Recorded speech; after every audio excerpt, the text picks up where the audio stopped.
common inquiry that I get once a business starts succeeding is, what would be the typical cost of hiring an employee? So typically what happens is a business owner starts a business, does a lot of things himself, but after a while, the business starts succeeding, and it's time for the business to grow and hire more employees. So at that point, our New York City business owner gets very concerned about what are the typical payroll costs. So in this video, I'm going to go over the typical costs of hiring an employee. So first, when you hire an employee, the first step you need to do is hire a payroll service to make sure that the payroll taxes are paid, to make sure that the employee receives a pay stub, and make sure you're legal and compliant. The typical cost of a payroll service could be generally anywhere between $75 and $150 a month, and again, that ensures that everything is taken care of. Actual payroll taxes are on the first $142,000. Actually, on the first $142,800 of wages, the employer would incur a cost. You would incur a cost of 7.65%, which would be the Social Security and Medicare.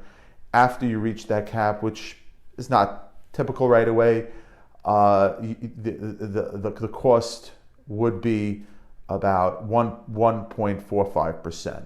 Okay, that's the typical cost of what it is. The next thing is you would have to pay unemployment insurance. Unemployment insurance would be based on how you retain your employees. So if you do a very good job of recruiting and retaining employees and don't have to let them go, then obviously the amount you pay is going to be much less. So typically now it would be about 2%. It could go as high as 10%. It starts out about 4.5% for any typical business of the first $11,800. And the next thing is you'd have to get, even before paying employees, you have to get workers' compensation insurance. And typically it could be a couple $100s for an employee if they're doing office work, but if they're doing more physical work, it could be in the thousands of dollars. And I guess you would have to speak to an insurance broker. Typically, many times we recommend is once you hire a payroll service, typically you'll hire them to do the insurance, the workers' comp, disability, paid family leave. And those typically, again, start from a couple $100s. If the person is doing more physical work, that will be in the thousands, like if doing construction. But for most office-related work, it's a couple $100s per employee. Overall, I have a set rule that it's usually approximately about 10%. That if whatever you pay your employee, usually figure out about 10% it's going to cost you.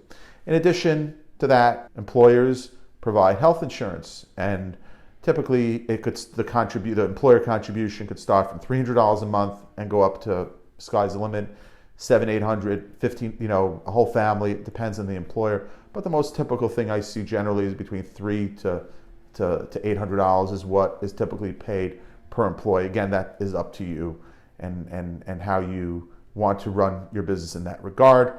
And then obviously a pension contribution. If you wanted to open up a pension for employees, you would typically, employers usually, there would be a fee to open up the pension plan, which sometimes could cost anywhere from a few $100s to $1,000, and typically people would pay something like 2 to 3% of the employee's salary. So those are the typical costs of that. But just to note, to start out, it's typically about 10%, figuring out all the various payroll taxes and the insurance and the workers' compensation insurance that you need. And with that, and again, hiring employees is a really, really important aspect of your business.